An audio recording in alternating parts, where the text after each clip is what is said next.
শরতের কালবৈশাখীর ন্যায় বৈরী হাওয়াটা প্রকৃতিতে আর তাণ্ডব চালালো কোথায়? তার থেকে দ্বিগুণ বৈরী হাওয়া শুরু হলো নিভানের মনে। বাইরের ঝড়ো হাওয়ার থেকেও দ্বিগুণ তাণ্ডব লীলা চলতে থাকলো বুকের ভিতরে যন্ত্রটায়।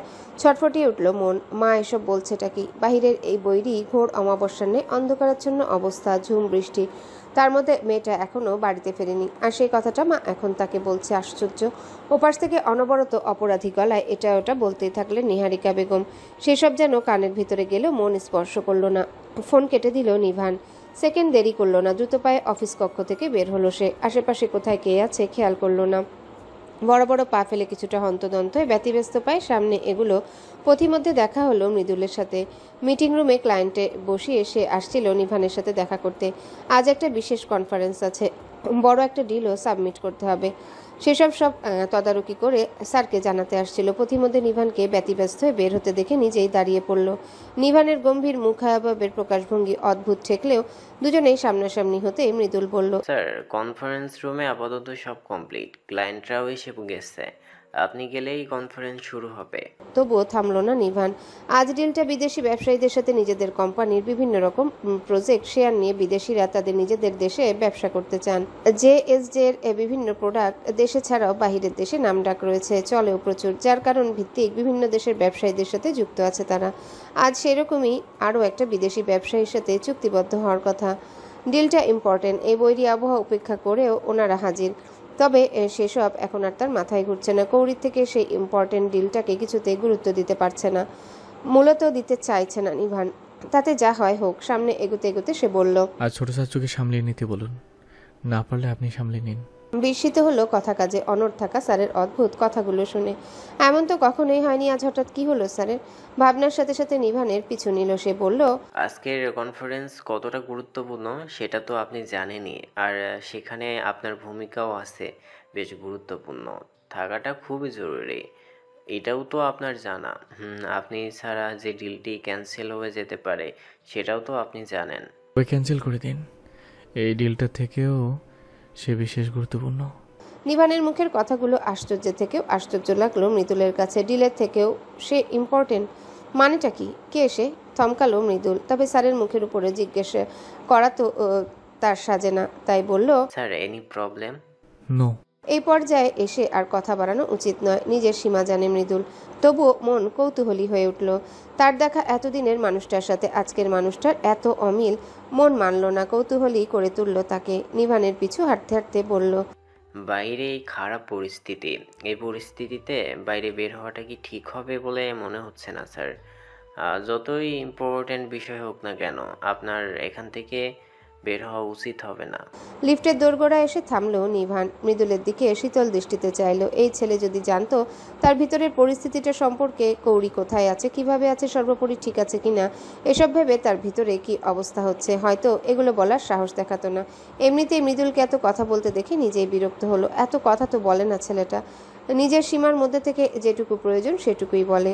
তবে আজ এত কথা বলছে কেন? বিরক্ত হলেও সেটা প্রকাশ করলো না নিভান, শুধু গম্ভীর গলায় বলল, আমাকে নিয়ে আপাতত না ভাবলেও চলবে, পারলে আপনি ওদিকটা দেখুন কিভাবে সব কিছু হ্যান্ডেল করা যায়, সেদিকে গুরুত্ব দিন। তবে আমার না থাকাটা যদি ডিলটা ক্যান্সেল হয় সমস্যা নেই। পাগল হলেন আপনি? মৃদু শব্দে আওড়ানো কথাটাও নিভানের কার এড়ালো না। তবে সেদিকে গুরুত্ব না দিয়ে লিফটে ঢুকে গ্রাউন্ড ফ্লোর বাটন প্রেস করে চোখ বুজে নিল। সঙ্গে সঙ্গে কৌড়ির মায়াময় সুন্দর মুখখানা ভেসে উঠল বদ্ধ নজরে। তখন মৃদুলের কথার প্রতি উত্তর স্বরূপ মৃদুস্বরে আওড়ালো, পাগল হতে আর বাকি রেখেছে কোথায়? ওই মেয়েটা পাগল তো বানিয়েছে, স্বস্তির যে নিঃশ্বাসটা চালিয়েছিল সেটা যেন মৃত্যু প্রায় করার জন্য উঠে পড়ে লেগেছে। ভারী নিঃশ্বাস ফেলল নিভান। চোখ খুলে ফের বুঝে ফেলল। মন অতিমাত্রায় ছটফট করছে তার। মনে হচ্ছে চোখের পলকে মেয়েটার সামনে হাজির হতে পারলে মন শান্তি পেত। তাকে সুস্থ অবস্থায় দেখতে পেলে সব দুশ্চিন্তার অবসান ঘটত। নিজের মন মস্তিষ্ক পরাণ সব সুখ সুখ অনুভূত হতো। মনে মনে আবারও বিড়বিড়িয়ে বলল, প্লিজ কৌড়ি, আমি তোমার কাছে আসা পর্যন্ত নিজেকে যে কোনো পরিস্থিতি থেকে যেভাবেই হোক আগলিয়ে রেখো, প্লিজ প্লিজ প্লিজ কৌড়ি। ফের ঘন ঘন শ্বাস ফেলে মনে মনে সৃষ্টিকর্তার কাছে প্রার্থনা জানালো, ও প্রভু, সব দিক দিয়ে ঠিক রেখো ওকে। বাহিরের বৈরী হাওয়াটা কিছুটা কম হলেও ঝুম বৃষ্টিতে চারিপাশটা কুয়াশাচ্ছন্নের মতো ঢেকে আছে। শুনশান রাস্তা, বৃষ্টির ঝুমঝুম আওয়াজ ছাড়া কোনো আওয়াজ নেই। অনেক সময় পরপর দুই একটা করে সিএনজি আসতে যাচ্ছে, তাছাড়া কোনো যানবাহনের চিহ্নটুকু নেই। যদি এই রাস্তায় ছোটোখাটো যানবাহন ছাড়া বড়সড় কোনো যানবাহন চলে না।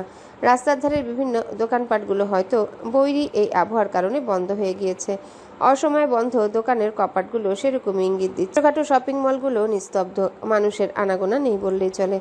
অথচ এই সময়টাতে প্রচুর লোকজনদের ভিড় থাকে সেখানে। পিচঢালা রাস্তার এপাশ থেকে ওপাশ যতদূর নজর যাচ্ছে শুনশান রাস্তা আর ঝুম বৃষ্টির বড় বড় ফোঁটাগুলো ছাড়া সেভাবে কিছুই নজরে পড়ছে না। তবে মেয়েটা গেল কোথায়? কৌড়ির কলেজের সামনে এসে গাড়িটা থামিয়েছে। প্রায় 15 মিনিটের মতো হবে। এখন বাজতে চলেছে প্রায় 3টে। দুপুর 3টা হলেও রাত 3টার মতো দেখাচ্ছে চারপাশটা। ভয়ে ধকধক করে উঠল বুকের ভিতরটায়, মাথা চারা দিয়ে উঠল বিভিন্ন আজে বাজে চিন্তায়। ইতিমধ্যে কৌড়ির কলেজে খোঁজ নিয়ে জেনেছে নিভান সেখানে আপাতত কোনো স্টুডেন্ট অবশিষ্ট নেই। আবহাওয়া খারাপের দিকে যাওয়ার মতিগতি দেখতে স্কুল অ্যান্ড কলেজের সব স্টুডেন্টদের ছুটি ঘোষণা করা হয়েছে। বৈরী হওয়ায় আর বৃষ্টির তোপে দারোয়ান দুজনও আজ গেটের পাহারাদারে নেই। কি করবে নিভান এখন? কোথায় খুঁজবে মেয়েটাকে? কি পরিস্থিতিতে আর কোথায় আছে মেয়েটা? উফ, নিঃশ্বাস নিতেই যেন অসহ্য লাগছে তার। অনর্গল বইতে থাকা ঝুপঝাপ বৃষ্টির মধ্যেও আকাশের দিকে তাকালো নিভান। মনে মনে ওই সাত আসমানের উপরে বসবাসরত মালিকের কাছে হাজারো সাহায্য প্রার্থনা করলো। ও মাবুদ, তাকে একবার শুধু পাইয়ে দাও, শুধু একবার। শুনশান রাস্তার একপাশে গাড়িটা রেখে আশেপাশে দৃষ্টি বোলাতে ব্যস্ত নজর। বৃষ্টিতে ভিজে জুবুথুবু অবস্থা। সেদিকে বিন্দুমাত্র আগ্রহ দেখালো না নিভান। তার শুধু একটাই ভাবনা, খেয়াল, কৌড়িকে সুস্থ সমেত পাওয়া আর নিজের রয়ে শোয়ে ধীমে ধীমে চলা নিঃশ্বাসটাকে একটু স্বস্তি দেওয়া, শান্তি দেওয়া। বৃষ্টির এই উগ্র তোপের মধ্যেও ব্যস্ত পায়ে প্রায় আশেপাশের বিভিন্ন গলিপথ, দোকানপাটের আনাচে কানাচে বিভিন্ন জায়গায় খোঁজ নিল নিভান। তবে নিরাশ হতে হলো তাকে। খুঁজতে খুঁজতে প্রায় মেন সড়ক ছাড়িয়ে কৌড়িদের কলেজের রাস্তার পেছনের সড়কে চলে এলো। যদিও এদিকের রাস্তায় আসার সম্ভাবনা নেই মেয়েটার, কেননা এটা তাদের বাড়ির রাস্তা তো নয়, বরং আবাসিক লোকালয় নয়, দূরপাল্লার রাস্তা, যেখানে রাস্তার দুই পাশে শুধুই সারিবদ্ধ গাছ। কিছু দূর পরপর ঝোপঝাড় আছে আর বিশাল চওড়া কালো পিচঢালা রাস্তাটায় ক্ষণে ক্ষণে 6 চাকা 8 চাকার বড় বড় যানবাহনগুলো চোখের পলকে শো শো করে ছুটে চলেছে। বৈরী অন্ধকারাচ্ছন্ন আবহাওয়ায় আর বৃষ্টির তোপে আজ সেসব যানবাহনের চলাচলও কম দেখাচ্ছে। শুধু নজর ভর দেখাচ্ছে পিচঢালা ফাঁকা রাস্তার কুয়াশাচ্ছন্ন টুপটুপ বৃষ্টি। আশেপাশে খেয়ালি নজর দিল নিভান, কিছুই পড়ল না নজরে। তবে মেয়েটা কোথায় আর কি অবস্থায় আছে সে? ছটফটানি চঞ্চলা মন এবার উতলা উদ্ভ্রান্ত হয়ে উঠল। সবসময়ের শান্ত নজরজোড়া হয়ে উঠল বিচলিত। ফাঁকা রাস্তায় দিশাহীন হয়ে বেশ কিছু সময় এদিক ওদিক খুঁজলো, দেখলো, তবে দুর্ভাগ্যবশত কিছুই নজরে পড়ল না। আবেগী মনে মনে গেয়ে উঠল, যদি আচমকা একটা ম্যাজিক হয়ে যেত আর মুহূর্তেই কৌড়িকে সে পেয়ে যেত, কত সুখকর হতো তার জন্য বিষয়টা। সেটা শুধু সেই অনুভব করতে পারছে। আশাহত নিভান কলেজের পিছনের রাস্তাটা পার করে পুনরায় কলেজের মেন সড়কে আসার জন্য উদ্বেগী হতেই হঠাৎই পা থমকালো নিভানের। সিনেম্যাটিকভাবে থেমে থেমে কোনো মতে চলা হৃদস্পন্দনটা দ্বিগুণ হারে বেড়ে গেল তার। যেমনটা কৌড়ি আশেপাশে থাকলে হয়, তাকে দেখলে অনুভব করে মন। ক্লান্ত হৃদয় তাকে দেখলে প্রশান্ত হয়। খারাপ মন তাকে অনুভব করলে ম্যাজিকের মতো মন খারাপের মেঘগুলো কেটে যায়। তবে কি মেয়েটা আশেপাশে কোথাও আছে? তড়িৎ গতিতে আশেপাশে তীক্ষ্ণ নজর ফেলল নিভান। নজরে কিছুই না পড়লেও মুহূর্তে ফুপিয়ে কান্নার শব্দ পেল সে, কৌড়ির গলার শব্দ। ওই মেয়েটা আর তার মধ্যে কোনো প্রকার সম্পর্ক নেই। যেটুকু নিজের মন থেকে তৈরি হয়েছে সেই সম্পর্কের দূরত্ব অনেক। একই বাড়িতে থেকেও মাইল কি মাইলই সেই দূরত্বের গভীরতা। তবে ওই মেয়েটা অজানা কারণে নিভানের খুব চেনা। মেয়েটার নিজের মধ্যে থাকা চুপি চুপি চাওয়া পাওয়াগুলো চেনা। তাকে দেখে মেয়েটার লুকোচুরি খেলা, দূরের স্পর্শগুলো চেনা। মেয়েটার নিঃশব্দে পায়ের চলাচলগুলো চেনা। মেয়েটার নীরবে হোক বা ফুপিয়ে কান্নার শব্দগুলো তার চেনা। হঠাৎ কি কারণে দূর থেকেও মেয়েটা নিজের এত কাছের চেনা মানুষ হয়ে উঠল কী করে? নিভানের জানা নেই। হয়তো নিজেই চেয়েছিল মেয়েটাকে চিনতে জানতে, সেই কারণেই। তবে এত সময় তো আশেপাশে ছিল সে। কই কোনো কান্নার শব্দ তো সে পায়নি। তবে কি কৌড়ি তাকে দেখেছে আর দেখেই পাগল মেয়েটা কান্না শুরু করে দিয়েছে? ক্ষীণ হাসলো নিভান। হাঁটুতে হাত ভর দিয়ে মাথা নিচু করে এত সময় বাধ্য হয়ে চলা নিঃশ্বাসটা স্বস্তিতে ত্যাগ করলো নিভান। পাথর ভর করে থাকা বুকের ভিতরটা হালকা হতে থাকলো। নিজের জান পাখিটা বুঝি জানের জায়গায় ধীরে ধীরে অবস্থান করতে থাকলো। মাথা চুল বেয়ে চুয়ে চুয়ে পড়তে থাকলো বৃষ্টির ঝমঝমে পানিগুলো। এমনকি সমস্ত শরীর বৃষ্টির পানিতে একাকার। ফুপিয়ে কান্নার শব্দটার রেশটা বেড়েছে। ওই অবস্থায় কিছুটা জোর গলায় কৌরিকে ডাক দিল নিভান। ভয় পেয়েছো তাই না? ঝমঝমে বৃষ্টির মধ্যেও যেন কৌরির ডগর ডগর চোখে টলমলে নোনা জলগুলো দৃশ্যমান। সেদিকে শান্ত আর অটল নজরে তাকিয়ে রইল নিভান। এভাবে কেউ কাঁদে তাহলে কি নিজেকে স্থির রাখা যায়? আর নয় ক্রন্দনরত মায়াময় চোখ জোড়া দিয়ে ওভাবে তাকিয়ে থাকলে নিজেকে সামলিয়ে রাখা যায়? বর্ষায় ভিজে যুবুথুবু ওই ছোট্ট দেহটা যে খুব করে নিজের দু হাতের বাহু বন্ধ নিতে শক্ত করে জড়িয়ে নিতে ইচ্ছা করছে। সাথে ওই কেঁদে কেটে লাল বানিয়ে ফেলা মুখশ্রীর আনাচে কানাচেতে ভালোবাসার ছোঁয়ায় রাঙিয়ে তুলতে ইচ্ছে করছে। প্রবৃত্তিগুলো মনে জাগতেই অদৃশ্য ভঙ্গিতে মাথা ঝাড়া দিল নিভান। নিজের আবেগ কন্ট্রোল করলো, অপেক্ষা করলো কৌরির উত্তরের। প্রশ্নবিদ্ধ হতেই আজ যেন কৌরি কোনো দ্বিধা সংকোচ করলো না, তবে কান্নার তোপে কথাও বলতে পারলো না। শুধু মাথা ঘন ঘন উপর নিচ নাড়িয়ে হ্যাঁ জানালো। তার মাথা নাড়ানোর ঘনত্ব দেখে নিভান বুঝে নিল একটু নয় মেয়েটা অনেকটাই ভয় পেয়েছে। কৌরি উত্তর পেতেই মোলায়েম কণ্ঠে, আমি এসে গেছি তো তোমার কাছে, আর ভয় কিসের? উঠে এসো, চলো। নিঃসংকোচে কৌরির বরফ ঠান্ডা হাতটা ধরল নিভান। কেঁপে উঠল কৌরি, সেটাও অনুভব করলো। কতক্ষণ ধরে ঝুম বৃষ্টির মধ্যে মেয়েটা ভিজে চলেছে কে জানে। হাতটা ধরে উঠে দাঁড়াতে গিয়ে বাধা পেল নিভান। মেয়েটা কঠিন পাথরের মতো অটল বসে আছে। মনের মধ্যে যে ধারণাগুলো একটু আগে ধরা দিল তা মুহূর্তেই মাথাচাড়া দিয়ে উঠল নিভানের। চোখ বুজে ফেলল সে। ফের কৌরির বলা শব্দগুলো কর্ণগোচর হতেই বৃষ্টির ঠান্ডা ঠান্ডা পানির মধ্যেও কান মাথা গরম হয়ে এলো তার। ক্রোধিত হয়ে পড়ল মন মস্তিষ্ক। কম্পনরত ফুপানো গলায় বাঁধো বাঁধো স্বরে কথাগুলো বলল কৌরি। রাগে হাতের মুঠো শক্ত হয়ে এলো নিভানের। মুঠোর তোপে পড়ে ফুলে ফেপে উঠল হাতের শিরা উপশিরাগুলো, টনটন হয়ে উঠল শরীরের সমস্ত পেশি। সে কৌরিকে এরকম একটা পরিত্যক্ত জায়গায় জুবুথুবু হয়ে বসে থাকতে দেখে আগেই বুঝে নিয়েছিল কিছু তো একটা হয়েছে। আর কি হয়েছে সেটাও কিছুটা অনুধাবন করতে পেরেছিল।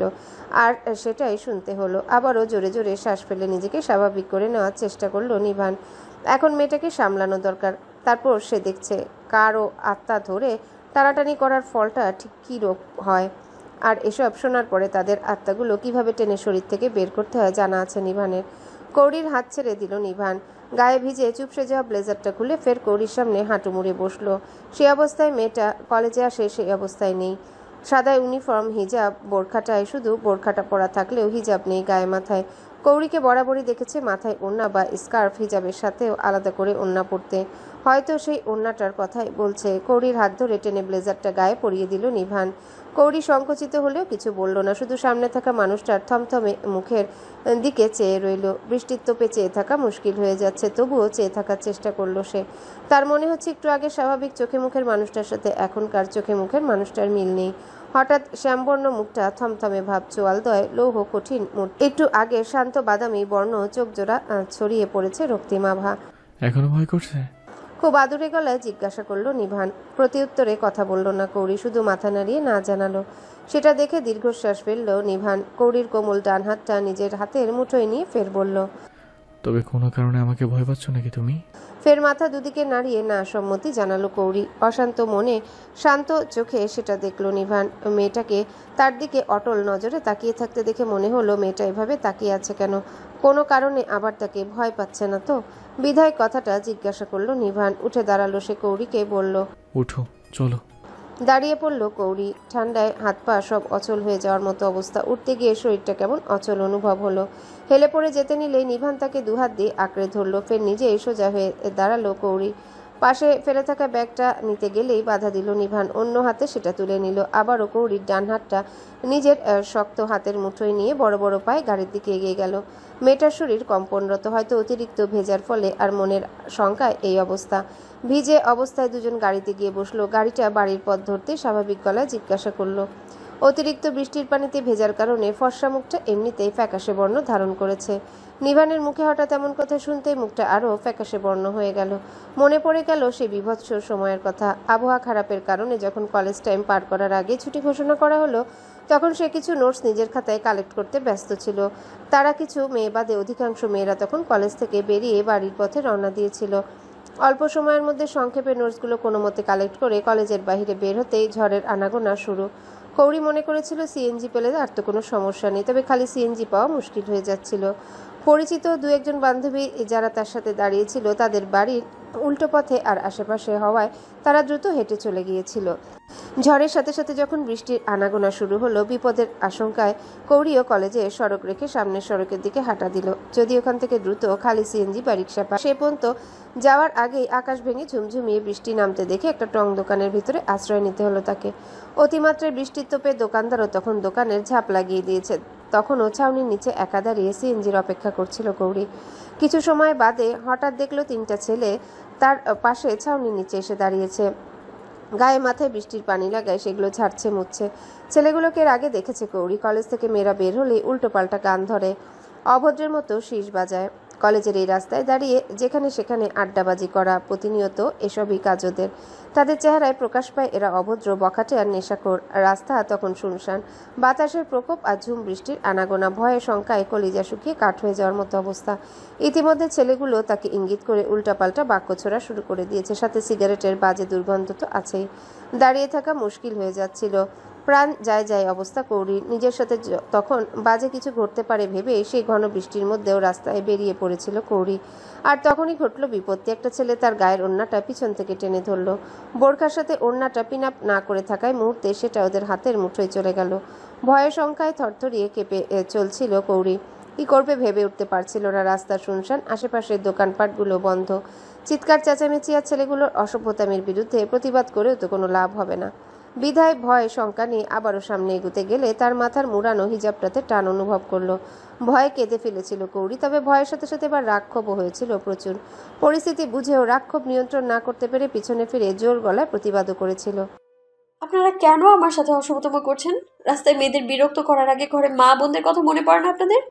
এমনিতেই কৌরি ভীতু টাইপের, তার উপর শঙ্কিত গলায় কথাগুলো বলতে এই ছেলেগুলো বিশ্রীভাবে হাসতে শুরু করলো।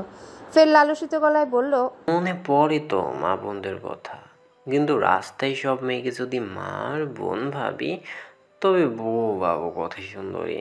আর তোমার মতোই সুন্দরী মেয়েদের তো না, মা বোন ভাবাই যায় না। তোমার মতো মেয়েদের নজর পড়লে শুধু বউ বউ রকম আসে। আরও শত বিশ্রী রকমের কথা বলতে লাগলো একের পর এক। বাইরে চোখ মুখ শক্ত রাখলেও ভিতরে ভিতরে ভয়ে শঙ্কায় নুয়ে পড়েছিল কৌরি। এই অসভ্য জানোয়ারগুলোর সাথে কথা বাড়ানো মানে এই বিপদ বুঝেই দ্রুত সামনে এগুতে গিয়েই আবারও বাধা পেল। তবে দাঁড়ানোর মনোভাব দেখালোই না। হিজাবে টান পড়া সত্ত্বেও সামনের দিকে হাঁটা দিল সে। তবুও ছাড়েনি ওই অমানুষগুলো, বরং আরও জোরে হিজাবের কোনটা টেনে ধরতে চুল ছিঁড়ে খুঁড়ে হিজাবটা নিয়ে নিল তাদের হাতের মুঠোয়। সঙ্গে সঙ্গে চিৎকার করে কেঁদে দিয়ে সামনের দিকে দৌড় দিয়েছিল কৌরি। রাস্তায় তখন একটা মানুষও নেই।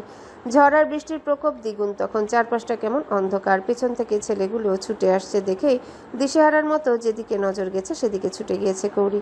বেশ কিছুক্ষণ দিশাহীন ছুটে চলার পর হঠাৎই মনে হলো ছেলেগুলো তার পিছনে নেই। কারণটা কি জানা নেই কৌরির, কেন ছেলেগুলো তার পিছু নেওয়া ছেড়েছিল। তবে নিজের নিরাপদ রাখতে ওই পরিত্যক্ত জায়গাটার পেছনে গিয়ে লুকিয়েছিল সে। ঘন্টা পেরিয়ে যাওয়ার পরও সাহসে কুলায়নি সেখান থেকে বেরিয়ে আসার। তবে মনে মনে আল্লাহর সাহায্য চাইছিল। হুঁশে ফিরল কৌরি। ড্রাইভিং সিটে বসা মানুষটার দিকে উদ্ভ্রান্তের ন্যায় ফিরল সে। মানুষটার দৃঢ় নজর তখনও সামনের দিকে, তবে মনোযোগ তার দিকে এটা বেশ অনুভব করতে পারল কৌরি। মাথা নাড়িয়ে সম্মতি দিয়ে মুখে মৃদু শব্দে বলল, মুখ চেনা, ওদেরকে প্রতিনিয়ত কলেজের আশেপাশেই দেখা যায়। আর কথা বাড়ালো না নিভান। বাড়ির কাছাকাছি গাড়িটা পৌঁছানোর আগেই কাউকে ফোন দিল সে।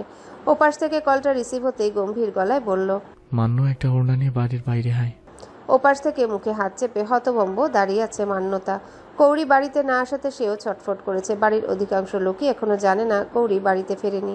বিশেষভাবে মা আসছে। এছাড়া একটু আগে মায়ের কাছ থেকে জেনেছে কৌরি বাড়িতে না আসায় দাদাভাইকে জানিয়েছেন তিনি। একটু নিশ্চিত হলেও টেনশন কমেনি। এখন দাদাভাই ওড়না নিয়ে বাইরে যাওয়ার কথা বলছে কেন? মেয়েটার সাথে খারাপ কিছু ঘটেনি তো? ও আল্লাহ! দ্রুত ওয়ার্ড্রপ থেকে একটা ওড়না বের করে নিয়ে দৌড় দিল মান্যতা। বাড়িটা আপাতত শুনশান। বৃষ্টির ঠান্ডার প্রকোপে যে যার রুমে অবস্থা করছেন। হয়তো ঘুমিয়েও পড়েছে। কোনো রকমে মেন দরজা খুলে বৃষ্টির মধ্যেও লন এরিয়ায় পা রাখতে গিয়েও দেখলো দাদাভাইয়ের গাড়িটা এদিকে আসছে। দাঁড়িয়ে পড়ল মান্যতা। গাড়ি এসে থামতেই দ্রুত বেগে গাড়ির জানালার পাশে গিয়ে দাঁড়ালো সে। ততক্ষণে জানালার কাচ নামিয়ে দিয়েছে নিভান। বিধ্বস্ত কৌরিকে দেখে পরাণ কেঁপে উঠল তার মধ্যে মান্যতাকে দেখে কেঁদে ফেলল কৌরি। মুহূর্তেই গাড়ির দরজা খুলে নিচু হয়ে কৌরিকে নিজের সাথে জড়িয়ে ধরল মান্যতা। ভিজে গেল নিজে, তবুও সরালো না। কৌরির মাথায় বারংবার হাত বুলিয়ে কপালে চুমু দিয়ে বলল, তুই ঠিক আছিস তো পাখি? আর কখনো তোকে এভাবে একা ছাড়বো না। কাঁদিস না পাখি, চুপ কর। অনর্গল এটা ওটা বলে গেল মান্যতা। মান্যতার আদুরে কথাগুলোয় কান্না যেন বাড়ল কৌরির। সেটা বুঝে মান্যতা ফের বলল, কিচ্ছু হয়নি, একদম কিচ্ছু হয়নি। ছেড়ে দিল কৌরিকে। ভাইয়ের ব্লেজারটা কৌরির গায়ে দেখতে আটকে উঠল বুকের ভেতর, তবে মুখে তা প্রকাশ করলো না। নিয়ে আসা ওড়না মেলে তার উপর গায়ে দিয়ে বলল, তাড়াতাড়ি বাহিরে আয়, কতক্ষণ থেকে বিচ্ছিস আর ঠিক নেই, সর্দি জ্বর বাঁধলো বলে। কৌরিকে ধরে বাইরে নিয়ে আসলো মান্যতা। বাড়ির দিকে পা রাখবে এমন সময় মান্যতাকে ডাকলো নিভান। এই অবস্থায় যেন বাড়ির কেউ না দেখে, বিশেষ করে ফুপুমণি। আরও অনেক ভয় পেয়েছে, প্রচণ্ড। ওকে আপাতত একা ছাড়িস না। খাবার শেষ করে জ্বরের ওষুধটা খাইয়ে ফের গাড়ি স্টার্ট দিল নিভান। হঠাৎ কৌরির মন ছটফটিয়ে উঠল। মানুষটাও তো তার মতো কাক ভেজা, তবে জামা কাপড় চেঞ্জ না করে আবারও যাচ্ছে কোথায়? কিছু বলতে চেয়েও বলতে পারল না কৌরি। শুধু শাসাবেগে গাড়ির চলে যাওয়াটা দেখলো, মনে মনে আওড়ালো। আজ কেন ওই মানুষটার দিকে মনটা টানছে তার? ওই মানুষটার শক্ত চোয়াল আর রক্তিম চক্ষুদয় তাকে ইঙ্গিত দিল যেটা। তবে কি এই কাক ভেজা অবস্থায় সেদিকে ছুটলো মানুষটা? কিন্তু কেন? তার জন্য? এসব কি ভাবছে সে? নিজের সীমা তো জানে কৌরি। সেই সীমা কখনো অতিক্রম করতে চায় না সে। উচিতও নয় অতিক্রম করা। আর সেই অনুচিত কাজের ভাবনাটাও সীমার মধ্যেই পড়ে। তাই সেটা নিয়ে ভাবাও। সারাদিন তুমুল ঝড় বর্ষণের পর রাতে গিয়ে নিস্তব্ধ হলো প্রকৃতি। যদিও রাত, তবুও বাহিরের পরিবেশটা ঘোর অমাবস্যার ন্যায় ঘুটঘুটে আধার। শীতল ভাবটা যেন মাঘের কনকনে ঠান্ডা ভাব। সেই ঠান্ডা ভাবটা আরও বাড়িয়ে দিচ্ছে মাঝে মধ্যে গ্রিল ভেদ করে আসা মৃদুবন্ধ বাতাসে। অতি শীতল ঠান্ডা ভাব আবহাওয়ার মধ্যেও ব্যালকনিতে শটান হয়ে দাঁড়িয়ে আছে নিভান। গায়ে পাতলা টি শার্ট, বলিষ্ঠ দেহটা ক্ষণে ক্ষণে ছুঁয়ে যাচ্ছে শীতল বাতাসে, তবুও নড়চড় নেই তার। ট্রাউজারের দু পকেটে দুহাত গুজে স্থির পায়ে দাঁড়িয়ে আছে সে। পলকহীন, শান্ত, সুগভীর নজর জোড়া তার ঘুটঘুটে আধারে আচ্ছন্ন প্রকৃতিতে। জানোয়ারগুলোকে ইচ্ছে মতো পিটিয়ে এসেছে সে। যদি ত্রিনয় না ঠেকাতো তবে আজ মৃত লাশে পরিণত করে আসতো সবকটাকে। যদিও নিঃশ্বাস নেওয়ার অবস্থায় ছেড়ে আসেনি। যদি কোনো ক্রমে বেঁচে যায় তবে ওদের হাত পা হাড়গোড় ঠিকঠাক হতে কত মাস সময় লাগবে তারও ঠিক নেই। তবুও এত মেরেও শান্তি মেটেনি নিভানের। মনে হচ্ছিল সবগুলোর আত্মা বের করে মৃত লাশে পরিণত করে তারপর ছেড়ে আসতে। কৌরিকে বাড়ি পৌঁছে দিয়ে তখন ওই অবস্থায় বের হয়ে ত্রিনয়কে ফোন দিয়ে সাথে নিয়েছিল সে। তারপর ছেলেগুলোর বিষয়ে তথ্য নিয়ে খুঁজে খুঁজে বের করতে যেটুকু সময় লেগেছে। কলেজের আশেপাশে একটা বদ্ধ ঘরে জুয়া খেলছিল আর হাসি তামাশা করছিল জানোয়ারগুলো। বিষয়টা কৌরিকে নিয়েছিল। এদের মধ্যে একজন লালসিত অঙ্গভঙ্গি করে বলছিল যে ওই সিএনজিওয়ালা যদি তখন মাঝখানে এসে সময়টা ওয়েস্ট না করাতো তবে অমন সুন্দর চিকনি চামেলি ময়না পাখিটা আজ তাদের হাতের মুঠোয় থাকতো, হাতছাড়া হতো না। আর হাতছাড়া না হলে ওই ওয়েদারে ময়নাটাকে ভোগ করতে কি মজাটাই না পেত। ইস, তার মধ্যে একটা ছেলের গলায় তখনও কৌরির ওড়নাটা ঝুলতে দেখে নিজেকে আর কন্ট্রোল রাখতে পারেনি। ছেলেগুলো কিছু বুঝে ওঠার আগেই সাথে নিয়ে যাওয়া হকি স্টিক দিয়ে এলোপাতার ইচ্ছা মতো পিটিয়েছে। তাদের আকুতি মিনতি, জ্বালা ব্যথা কোনো প্রকার বাক্য কানে তোলেনি নিভান। শুধু মনের জ্বালা অনুযায়ী ইচ্ছে মতো ছেলেগুলোকে যেখানে খুশি সেখানে মেরেছে। প্রথমে ত্রিনয়ের সাথে থাকলেও যখন দেখলো নিভান আউট অফ কন্ট্রোলে গিয়ে ছেলেগুলোকে পেটাচ্ছে, আধমরা হয়ে গেছে, নাক মুখ দিয়ে রক্ত ছুটছে, তখনও ও ছাড়ছে না। তখন গিয়ে নিজের হাতের হকি স্টিকটা ফেলে দিয়ে নিভানকে বাধা দিতে ব্যস্ত হলো ত্রিনয়। শক্তপোক্ত বলিষ্ঠ দেহের নিভানকে একা সামলিয়ে উঠতে পারা মুশকিল। পারছিল না ত্রিনয়, কষ্টসাধ্য হয়ে যাচ্ছিল। তবুও নিজের সমস্ত শক্তি প্রয়োগ করে বিভিন্ন কিছু বলে কয়ে তারপর তাকে ঠান্ডা করতে হয়েছে তাকে। না হলে ওই জানোয়ারগুলোর দাফন করেই তারপর তবেই বাড়ি ফির। নিভানকে এতটা উদ্ভ্রান্ত হতে আগে কখনো দেখেনি ত্রিনয়। বিধায় আশ্চর্য হয়ে তখন তাকে থামাতে বলতে বাধ্য হয়েছে। পরের বাড়ির একটা মেয়ের জন্য তুই এভাবে নিজেকে কেন খুনি প্রমাণ করার জন্য উঠে পড়ে লেগেছিস? বাড়ির মেয়েকে উত্ত্যক্ত করেছে, অসম্মান করেছে, মারতে এসেছিস ব্যাস, মেরেছি, তার জন্য খুন করে ছাড়বি নাকি? ত্রিনয়ের কথার উত্তরস্বরূপ ও মুখে কিচ্ছুটি বলতে পারেনি নিভান। শুধু অসহায় পাগল পাগল নজরে তার দিকে তাকিয়েছিল। সেই নজরে যেটা বুঝে নেওয়া সেটা বুঝে নিয়েছিল ত্রিনয়। বিস্মিতও হয়েছিল এটা ভেবে যে তার সবসময়ের গম্ভীর হয়ে থাকা তীক্ষ্ণ, সম্পূর্ণ বুদ্ধিমান বন্ধুটা একটা বাচ্চা মেয়েতে মন হারিয়েছে। সে মেয়েটাকে উত্ত্যক্ত করার জন্য এতটা উদ্ভ্রান্ত, এতটা পাগল পাগল ভাব। ত্রিনয়ের সেই বিস্মিত ভাবটা আরো বাড়িয়ে তখন নিভান শক্ত গলায় বলেছিল, ও শুধু পরের বাড়ি মেয়ে নয়, তুই নয়, ওর দিকে নজর দেওয়া তোর অন্যায় ছিল। আর সেই অন্যায় তো ওরা করেছেই, সাথে ওকে শুয়েছে। আর সেই অন্যায়টা পাপে পরিণত করে ফেলেছে। তার জন্য আমার হাতে খুন হতো ওদের পুজো। ওরা নিবানের ঠিক কোথায় কোথায় শুয়েছে ও তা জানেনি। যদি ওরা পিছিয়ে ফিরে তবে রন্ধ্রে রন্ধ্রে টের পাবে নিবান আওসাব আহমেদ ঠিক কোথায় হাত দিয়েছিল ওরা। তারপর আর ত্রিনয় একটা কথাও বাড়ায়নি। নিভানের অনুভূতি মেয়েটাকে নিয়ে ঠিক কত দূর গড়িয়েছে সেটা নিভানের কথা কাজে বেশ ভালোভাবে অনুধাবন করতে পেরেছে। কথাগুলো ভাবতে ভাবতে চোখ বুজে নিল নিভান। মুহূর্তেই বদ্ধ নজরে ভেসে উঠল স্বপ্নে দেখা সেই ক্রন্দনরত চোখজোড়া, যা আজকের ক্রন্দনরত চোখজোড়ার সাথে মিলেমিশে একাকার। সেই স্বপ্নে দেখা ক্রন্দনরত চোখজোড়ার সাথে আজকের চোখজোড়ার নতুন করে মিল পেয়েছে এমনটা নয়। মিল তো সে সেদিনই পেয়েছিল, যেদিন নাফিমের বাহু ভেদ করে ভয়ার্ত চোখজোড়া উকি দিয়ে তাকে দেখেছিল সেদিনই।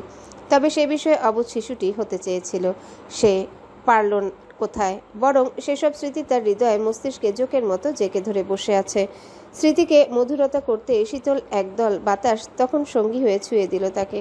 নিজের অনুভূতি প্রকাশে বরাবরই সে অক্ষম হলেও আজ ত্রিনয় খুব ভালোভাবে বুঝে গিয়েছে কৌরিকে নিয়ে তার অনুভব। এখন আরও একজন জানবে, যদিও তাতে তার সমস্যা নেই, তবে ইভানের ব্যাপারটাতে এখনও সে ক্লিয়ার নয়। তবুও নিজের মনকে তো শান্ত করতে হবে তাকে। ওই অসুস্থ মেয়েটাকে না দেখা পর্যন্ত তো ভিতরটাকে শান্ত রাখতে পারছে না। আর না মিলছে নিজের শান্তি, আর না পারছে নিজের ক্লান্ত শরীরটাকে বিছানায় আরাম দিতে। চোখ খুলল নিভান, আবার শান্ত নজর ফেলল বাহিরের নিকোষ কালো আধারে। বাড়িতে আসার পর শুনেছে কৌরির প্রচণ্ড জ্বর, কড়া ডোজের ঔষধেও নাকি জ্বর নামেনি। ডাক্তারের কাছে না গেলেও পরামর্শ নেওয়া হয়েছে। আপাতত আজকের রাতটা দেখে কালকে ডাক্তারের কাছে নিয়ে যেতে বলা হয়েছে। মা এমনটাই জানিয়েছেন তাকে। সেখান থেকেই নিজের দেহের বাহিরটাকে স্বাভাবিক আর শান্ত রাখতে পারলেও ভেতরটাকে নিয়ে প্রচণ্ডভাবে অশান্ত সে। দুদণ্ড এক জায়গায় বসে শুয়ে দাঁড়িয়ে শান্তিতে থাকতে পারছে না সে। না পেরে নিজের মনও শান্তির জায়গায় বেলকনিতে চলে এসেছে। তবুও শান্তি মিলছে কই। ক্ষণিকের জন্য নিজেকে শান্ত রাখতে পারলেও মন মস্তিষ্কে চলছে তার কৌড়ি কৌড়ি কৌড়ি। এই মেয়ে তাকে সত্যিই পাগল করে দিবে। নিজেকে আর কত দমিয়ে রাখবে। এত যাবৎ সকল বিষয়ে নিজের ধারালো ব্যক্তিত্ব আর নিজের সিদ্ধান্তকে কঠিন রূপে গুরুত্ব দিয়ে এসেছে সে। সেখানে নিজের কাছের মানুষগুলো ছাড়া প্রাধান্য পায়নি কেউ। অন্যের ভালো মন্দ অতটা গুরুত্ব দিয়ে দেখেনি, পায়নি তার মন মস্তিষ্কের গুরুত্ব। আর আজ ওই মেয়েটার কাছে সেই কঠিন ব্যক্তিত্ব ঠুনকো হয়ে গেল। মন মস্তিষ্ক হয়ে গেল পরাজিত। সে ওই মেয়েটার কাছে পরাজিত সৈনিক। দীর্ঘশ্বাস ফেলল নিভান, নজরজোড়া ফের বন্ধ করে নিয়ে মৃদুস্বরে আওড়ালো, তবে তার কাছে পরাজিত সৈনিক হতে ক্ষতি কোথায়? নেই ক্ষতি। নিজের ব্যক্তিত্বের কাঠিন্যতা বজায় রেখে নিজেকে আর দমিয়ে রাখতে পারল না নিভান। পা বাড়ালো নিজে তোলপাড় হয়ে যাওয়া অশান্ত ভিতরটাকে পরম শান্তি দিতে। যাওয়ার সময় রুম থেকে নিজের ফোনটা নিতে ভুলল না। কৌরির রুমের সামনে দাঁড়িয়ে কিছু একটা হলো। বুঝলো মেয়েটাকে না দেখা পর্যন্ত আজ তার কোনো ক্রমে নিস্তার নেই। দরজা বন্ধ। মান্যতাকে ফোন দিল সে। আজ মান্যতা কৌরির সাথে রয়েছে এটা সে জানে। প্রথমবার কল রিসিভ হলো না, দ্বিতীয়বার আবারও কল দিল নিভান। একটানা কল বেজে যাওয়ার পর শেষে গিয়ে রিসিভ হলো। ওপাশ থেকে মান্যতা কিছু বলার আগে এপাশ থেকে কিছুটা উদ্বিগ্ন গলায় নিভান বলল, দরজাটা খোল মান্য। বিস্ময়ের চূড়ান্ত পর্যায়ে পৌঁছে গেল মান্যতার ভাবনারা। এমনিতে এত রাতে দাদাভাই ফোন দেওয়াতে সে বেশ আশ্চর্য। তার উপর দাদাভাই যেটা বলল সেটা কি বাস্তব নাকি সে এখনো ঘুমিয়ে স্বপ্ন দেখে চলেছে? নিজ হাতে চিমটি দিল মান্যতা। ব্যথা পেতেই চোখ মুখ কুচকে ফেললো। সত্যিই জেগে আছে সে। তবে এত রাতে কৌরির রুমে দাদাভাইয়ের কি দরকার? শত ভাবনা মনের মধ্যে ঘুরপাক খেলেও উত্তর নেই। গায়ের কাঁথাটা ফেলে উঠে দাঁড়ালো মান্যতা।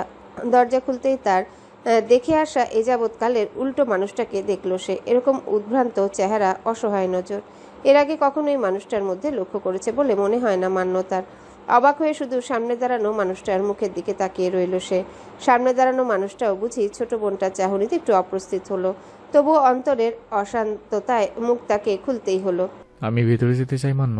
বিস্ময়ে বাড়ালো, বই কমলো না মান্যতার। তবে নিভান কথাটা বলতেই ফটফট পা পিছে নিয়ে সরে দাঁড়ালো সে। ভিতরে ঢুকে দরজা লাগিয়ে দিল নিভান। নিভানকে দরজা লাগাতে দেখেই মান্যতার যেন হুঁশ ফিরল। নারীমন চেনা জানা ভাইটার অচেনা রূপ দেখে বুঝতে চাইলেও বা বুঝে নিল অনেক কিছুই। নিভান দরজা লাগিয়ে পিছে মোড়ানোর আগেই দ্রুত পা চালিয়ে ব্যালকনিতে চলে গেল মান্যতা। দাদা ভাইয়ের মনে কৌরিকে নিয়ে কিছু চলছে ভাবতেই সমস্ত শরীর শিরশির করে উঠল তারও। না চাইতেও ব্যালকনির জানালায় নজর দিল সে। বিস্ময়ে চোখ স্থির হয়ে গেল তার। এই মানুষটা তার দাদাভাই নিভান কখনোই হতে পারে না। দরজা লাগিয়ে সামনে তাকাতেই দেখতে পেল মোটা কম্বল জড়িয়ে শান্ত বাচ্চাটার মতো ঘুমিয়ে থাকা কৌরিকে। বুকের স্পন্দন বেড়ে গেল নিভানের।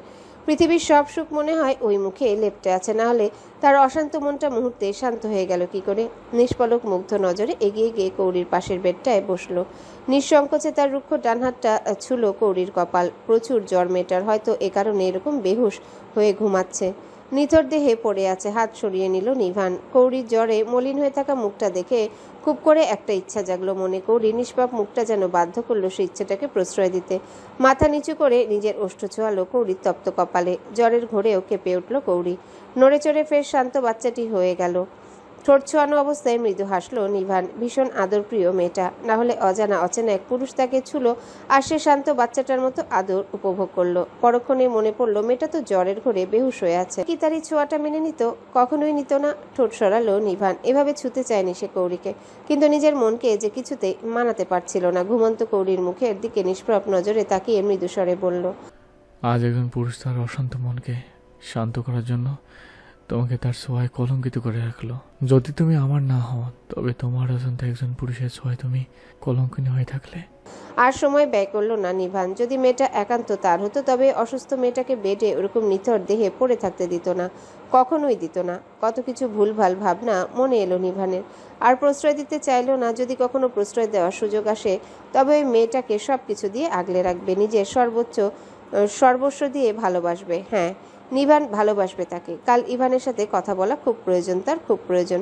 কেননা মেয়েটাকে যে তার হওয়া চাই। দরজায় গিয়ে ফের দাঁড়িয়ে পড়ল নিভান। মান্যতা এখনো রুমে আসেনি। কৌরির দিকে আরও এক পলক তাকিয়ে মৃদুস্বরে মান্যতাকে ডাক দিল সে। ত্রিনয়ের মতো মান্যতাও আজ বুঝে গিয়েছে তার হাল, মনের বেহাল দশা। সেখানে লুকোচুরি করে লাভ আছে? নেই।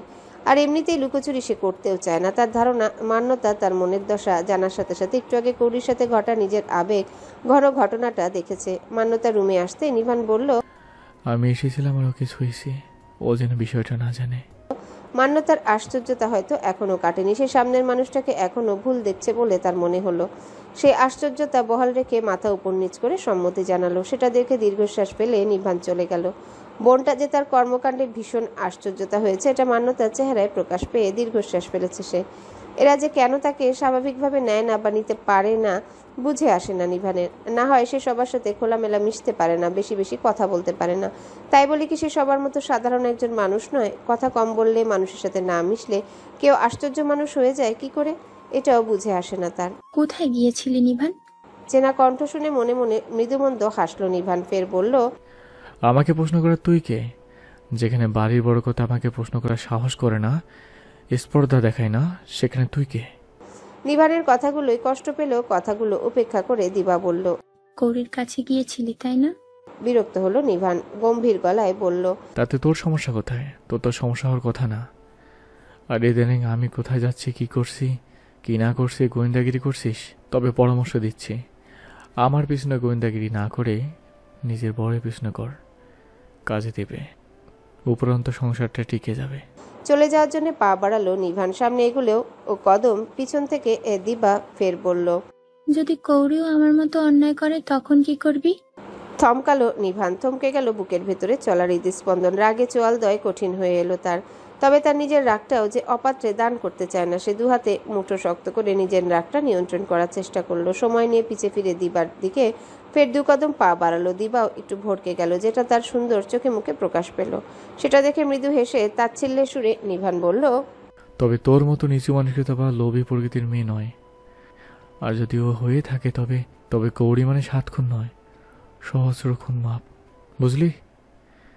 তাহলে এটাও বুঝি নে ওর স্থান নিভানের ঠিক কোথায়। সেদিন যখন নিভানের অফিস কক্ষের স্পেশাল রুমটার একান্ত বেডটাতে কৌরিকে খুব সুন্দর করে ঘুমাতে দেখেছিল, সেদিনই দিবা বুঝে গিয়েছিল নিভানের মনের পরিবর্তন, হালচাল। অফিসটা তো আজকের নয়, কতবার পদানত করেছে সেখানে, অথচ ওই স্পেশাল রুমটাতে বসার বা ঘুরে দেখার সৌভাগ্য হয়নি তার। অফিস কক্ষ থেকেই ফিরে আসতে হয়েছে। আর এমনিতেই খুব অতি প্রয়োজনীয় ছাড়া বাড়ির কোনো মেয়ের অফিসে অবাধ যাতায়াত এটা নিভানের পছন্দ নয়। সেই নিয়ম আর তার বাধ্য হুকুম অনুযায়ী সহজে কেউ প্রয়োজনে অফিসে ঢুকতে চায় না। আর সেই নিয়ম ভেঙেই মেয়েটাকে নিভান নিজেই অফিসে নিয়ে গেল। আবার তাকে নিজের একান্ত আরাম আয়েসের জায়গায় খুব যত্নে স্থান দিল। শুনেছিল মেয়েটা অফিস ঢুকতেই নাকি বমি টমি করে ভাসিয়ে দিয়েছিল। তাতে তো নিভানের মেজাজ চূড়ান্ত পর্যায়ে যাওয়ার কথা ছিল। কই, সে বিষয়ে তো উফ তাক অবধি টু শব্দ শুনেনি। রাগান্বিত বিরক্ততা কোনো কিছুই তার চেহারায় বা ব্যবহারে প্রকাশ পায়নি, বরং মেয়েটার যত্ন নেওয়া হয়েছে নতুন পোশাক এনে তাকে পরিয়ে। সেদিন অন্যরকম নিভানকে দেখে দিবা চরম আশ্চর্য হয়েছিল। কৌরির প্রতি নিভানের আচার ব্যবহার, বাক্য ব্যয়, দৃষ্টি সবকিছু সম্পূর্ণ আলাদা ছিল, যা অন্য কোনো মেয়ের প্রতি কখনোই সেসব হতে দেখেনি দিবা।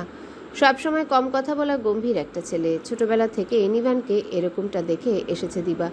সেই ছেলের পরিবর্তন টের পাওয়া কি খুব মুশকিলের হলেও কৌরির প্রতি নিভানের দৃষ্টি সেটা বুঝতে সহজ করে দিয়েছে তাকে।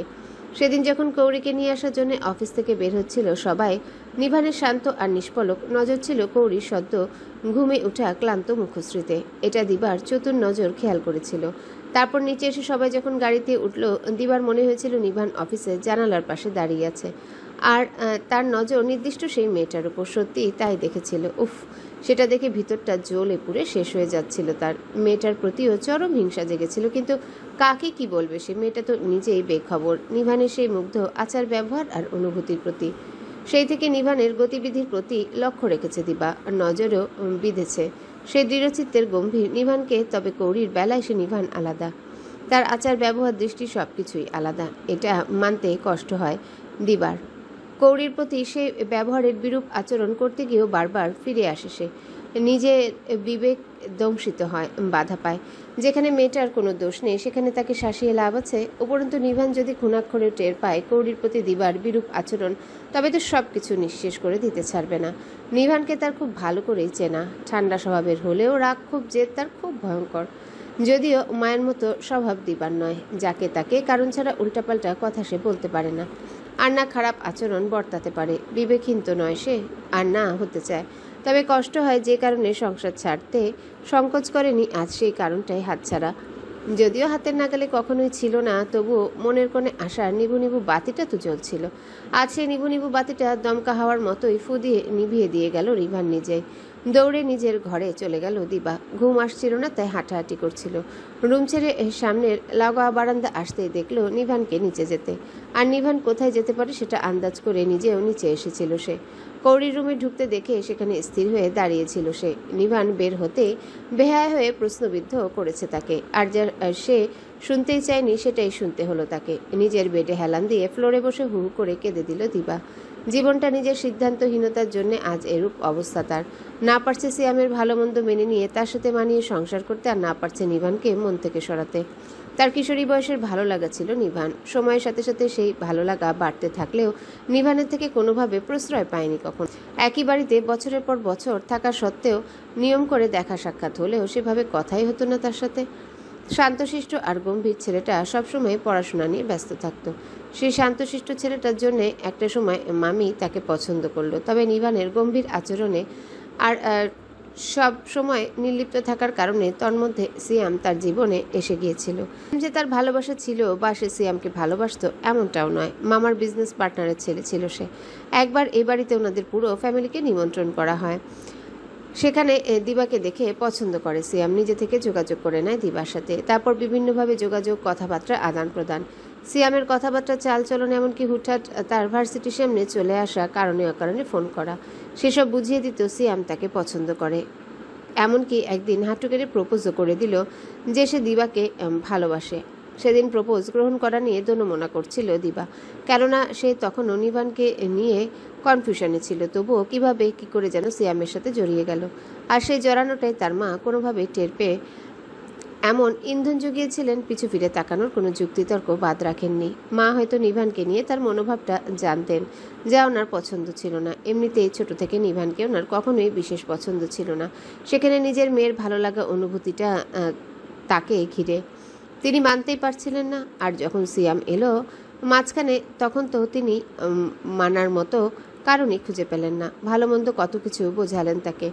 তার মধ্যে যখন হঠাৎ একদিন সিয়াম বিয়ের প্রস্তাব নিয়ে তার বাবা মা সমেত হাজির হলো, মা যেন আকাশের চাঁদ হাতে পেলেন। বড় মামি সেদিন মাকে তাদের আড়ালে প্রস্তাব রাখলেন যে বাড়ির মেয়ে বাড়িতেই থাকুক, অনর্থ দেওয়ার থেকে চোখের সামনে থাকা ভালো। মা সেদিন সরাসরি মামির প্রস্তাব না করলেও ও তাকে দিয়ে মতামত এক প্রকার না করাতে বাধ্য করেছিল। তো হয়ে বলেছিলেন, নিভান এ বাড়ির ছেলে নয়। বড় ভাই মন থেকে যদি চায় তবে নিভান সম্পত্তির ভাগ পাবে, না হলে নয়। সেখানে নিভানের সাথে সংসার পেতে তোর লাভ আছে? আর কি আছে ওই ছেলের মধ্যে? যেখানে সিয়াম তার বাবা মায়ের একমাত্র সন্তান, সেখানে রাজরানী হয়ে থাকবি তুই। দেখতেও কোথায় শ্যামকালো নিভান, আর কোথায় রাজপুত্রর মতো দেখতে সিয়াম। নিজ হাতে কেন দুর্ভাগ্যকে কপালে টেনে এনে সৌভাগ্যকে ছেড়ে দিবি? সব কিছুর তফাৎ করার বা ভালো মন্দ বোঝার বয়সটা তো নিশ্চয়ই হয়েছে। সুতরাং আবেগে না ভেসে বাস্তবতায় ভাসো। কোথায় ভালো থাকতে পারবে সেই বুঝ জ্ঞান তো হয়েছে।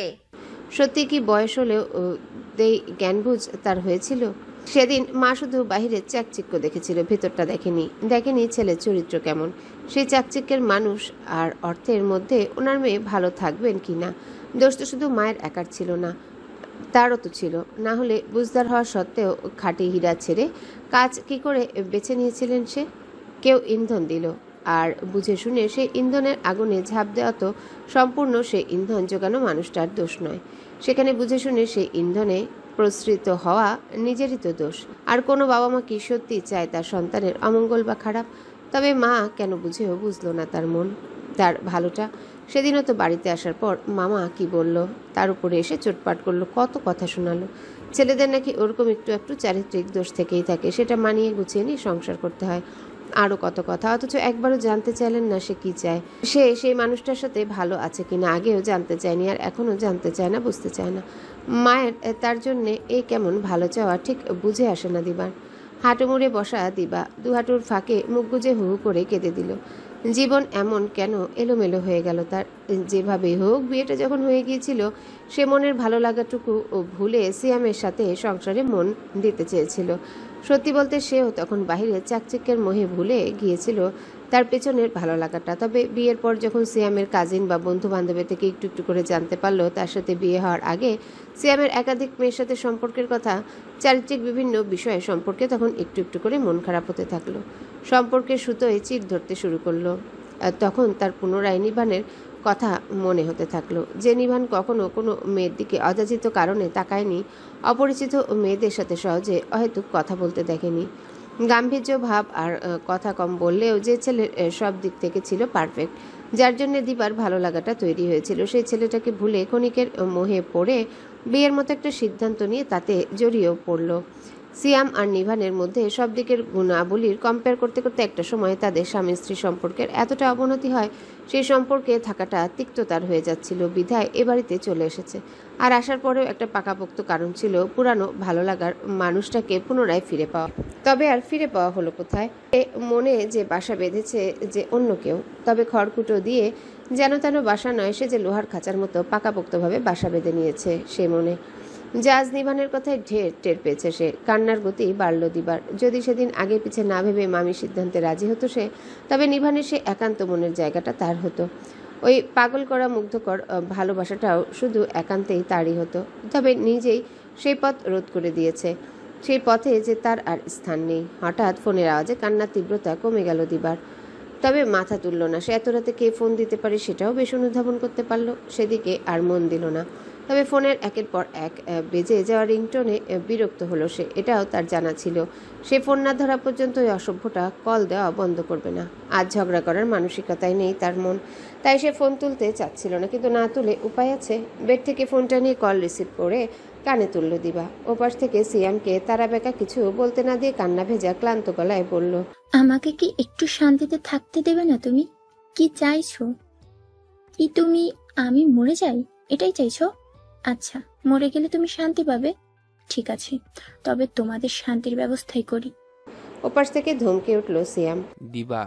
সিয়ামের ধমকে এবার গলা ছেড়ে হু হু করে কেঁদে দিল দিবা। কান্নারত গলায় ফের বলল, তবে দাও না আমাকে একটু শান্তিতে থাকতে, দয়া করে আমার ফোন দিয়ে জ্বালিও না, আমাকে একটু শান্তিতে থাকতে দাও সিয়াম, প্লিজ থাকতে দাও আমায় আমার মতো করে, তোমাদের কাউকে চাই না আমার। ওপাশ থেকে আর একটা শব্দ এলো না। এপাশ থেকে দিবা তখন হু হু করে কেঁদে চলেছে। কিছু সময় পর কল কেটে যেতেই ফোনটা বেডে ছুড়ে দিয়ে আবারও কান্নায় ভেঙে পড়ল সে। সিয়ামের এই রোজ রোজ ফোন দিয়ে বিরক্ত করার কারণটা হলো সিয়াম তাকে ফিরিয়ে নিয়ে যেতে চাইছে, তাকে ছাড়তে চাইছে না। সময়টা রাত ৮টার কাটায়। গম্ভীর মুখে সোফায় বসে আছে নাফিম। নানু অসুস্থ থাকায় কাল নানা বাড়িতে গিয়েছিল সে, একটু আগে সেখান থেকেই ফিরেছে। সেই থেকে মন খারাপ, সাথে ফর্সা গোলুমোলু মুখটা অন্ধকারাচ্ছন্ন রাতের ন্যায় অন্ধকার করে রেখেছে।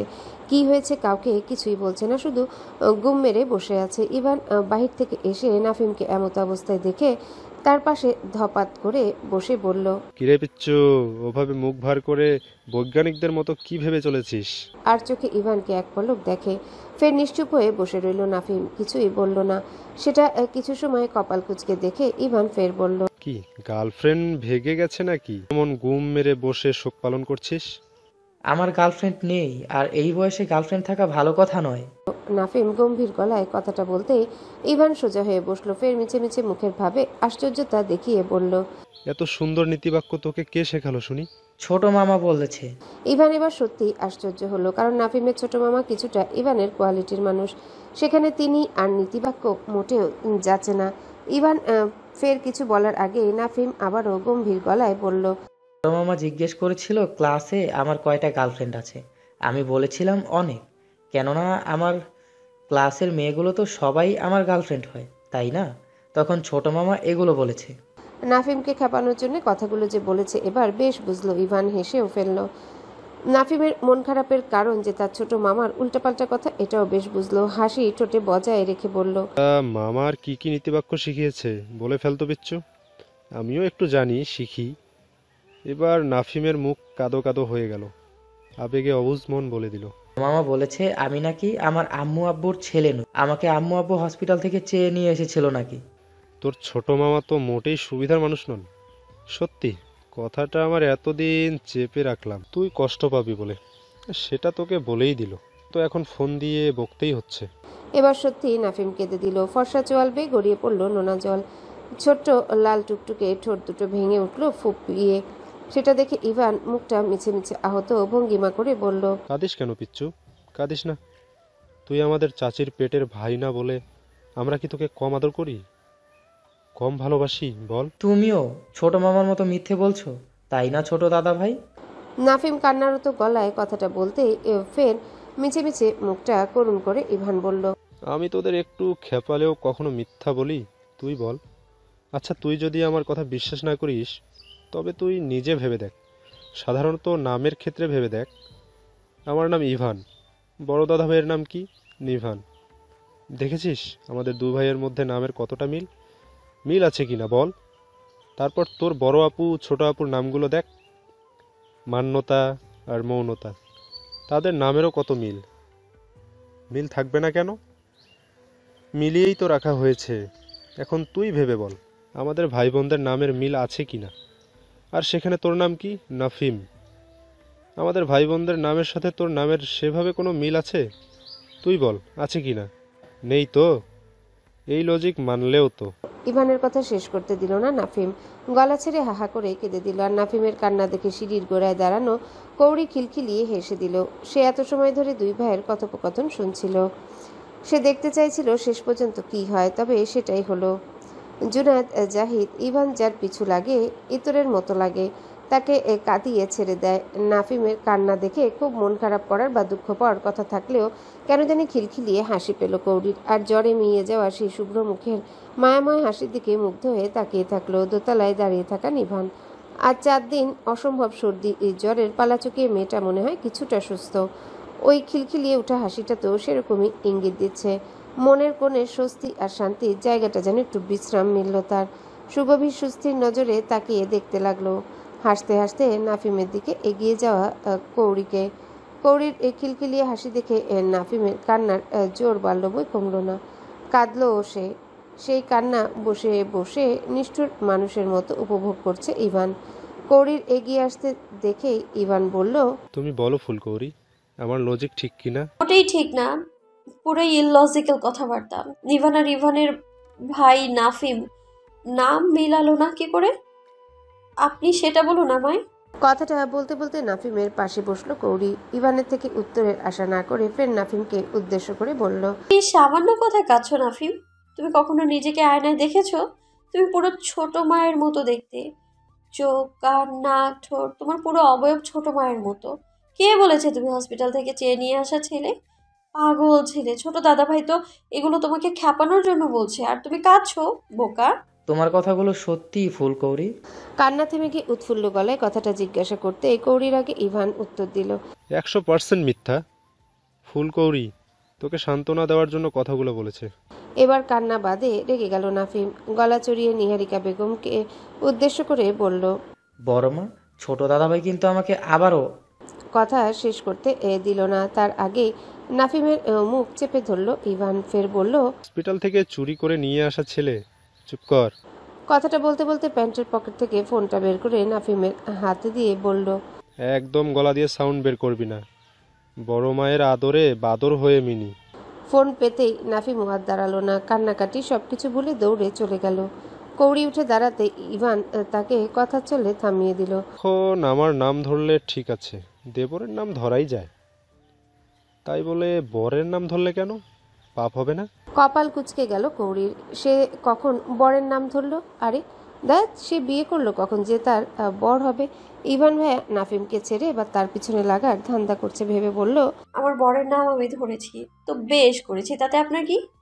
ইভান নাটকীয় ভঙ্গিতে বলল, বাহ বাহ, বিয়ে হতে পারলো না তার আগেই ভাইকে তার ভাইয়ের জীবন থেকে আউট করে দিয়ে বলছো, একেই বলে বাড়ির যোগ্য বড় বউ। তোমার বরের নাম না হয় তুমি ধরতেই পারো, তবে তোমার বর তো বলার রাইট রাখে, তাই না? পিছনে দোতলায় তাকাও ফুলকৌরি, সেখানে তোমার বর অপেক্ষা করছে উত্তর নেওয়ার জন্য। ও বোকা বোকা নজরে সত্যি পিছনে তাকালো কৌড়ি। দোতলার রেলিং ঘেঁষে তাদের দিকে স্থির আর শান্ত নজরে তাকিয়ে থাকা মানুষটাকে দেখে বুক ধপ করে উঠল তার। চোখ বড় বড় হয়ে গেল মুহূর্তে। মনে পড়ল, সত্যি তো একটু আগে নাফিমকে বলার সময় ইভান ভাইয়ার সাথে ওই মানুষটার নামও দিয়েছে সে। সেজন্যই তো নাম নিয়ে ইভান ভাইয়া ওরকমটা বলল। আর সে নাম নিয়েছে খেয়াল না থাকার দরুন, না বুঝে কী সব বলে দিয়েছে। মানুষটা কি শুনে ফেলেছে তার বলা উল্টোপাল্টা কথাগুলো? মুহূর্তে নজর ফিরিয়ে নিল কৌড়ি। এখন তার হাত পা ছড়িয়ে কাঁদতে ইচ্ছে করছে। ইচ্ছে তো ও মিটাতে পারলো না, তবে ইভানের উপর ক্ষোভ মিটাতে বলল, খুব খারাপ ইভান ভাইয়া। একগাল হেসে ইভান বলল, সেটা আর নতুন কি, বড় ভাইয়ের বউ। শুনলাম দুজন বৃষ্টিতে ভিজে জ্বর সর্দি বাঁধিয়ে বসে আছো, তবে কি দুজনের মধ্যে সামথিং কিছু হলো? মুহূর্তে সেদিনের বৃষ্টি ভেজা মুহূর্তগুলো মনের গহীনে ভেসে উঠল কৌড়ির। তাকে দেখে ওই মানুষটার স্বস্তির নিঃশ্বাস ফেলা। মনে হয় শত বছরের তৃষ্ণার্ত পাখি এক ফোঁটা পানির যোগান পেয়েছে। কাছে এসে কোমল গলায় শুধানো, খুব ভয় পেয়েছো তাই না? কই, সেদিন সেই গলায় তো কোথাও এক ফোঁটা গাম্ভীর্যতা ছিল না, কত নির্মল কোমল ছিল সে কণ্ঠ। তারপর তাকে অভয় দিয়ে বলা, আমি তোমার কাছে এসে গেছি তো, তবে ভয় কিসের? কথাগুলো মনে পড়তেই ভেতরে ভেতরে কাটা দিয়ে উঠল কৌড়ির। সর্দিতে এখনো ভার হয়ে থাকা নিঃশ্বাসটা আরো ভারী হয়ে উঠল। ইভানের সাথে আর কথা না বাড়ালো না। হলো, তোমার বরের প্রেমে পড়ে গেছো মনে হচ্ছে। ভাবনা ভঙ্গ হলো কৌড়ির। কি বলবে, কোনো কথা না খুঁজে পেয়ে বলল, আপনি আসলে খুব খুব খারাপ, আর আমি মোটেও কারো প্রেমে পড়িনি। কিন্তু সে তোমার প্রেমে পড়ে গেছে। কথাগুলো বলে এদিক ওদিক না তাকিয়ে যখন পা বাড়ালো চলে আসার জন্যে, ইভানের কথায় পা থমকে গেল তার। থমকে গেল বুকের মধ্যে ধুকপুক করা চলা হৃদস্পন্দন। তবে ইভানের কথায় সে নিজেকে দুর্বল করতে চায় না, আর না নিজেকে দুর্বল দেখাতে চায়। আর সে নিশ্চিত ইতুরে ছেলেটা তার সাথে ফাজলামো করছে, তাই ঘাড় ফিরিয়ে সে বলল, তার চোখে চোখ রেখে দেখো, তবে নিজেই বুঝতে পারবে। আর না আশেপাশে তাকানোর প্রয়োজন বোধ করলো। কেন জানি না, তার ষষ্ঠ ইন্দ্রিয় বলছে ওই মানুষটা এখনো ওখানেই দাঁড়িয়ে আছে, আর তার সুচালো আর শান্ত নজর তাদের দিকে নিবদ্ধিত। ইভানের শেষের কথার প্রত্যুত্তর স্বরূপ মৃদুস্বরে আওড়ালো, সে কাজ নেই, ওই চোখে চোখ রেখে সে নিজের দুর্বল হৃদয়ের মৃত্যু ডেকে আনবে।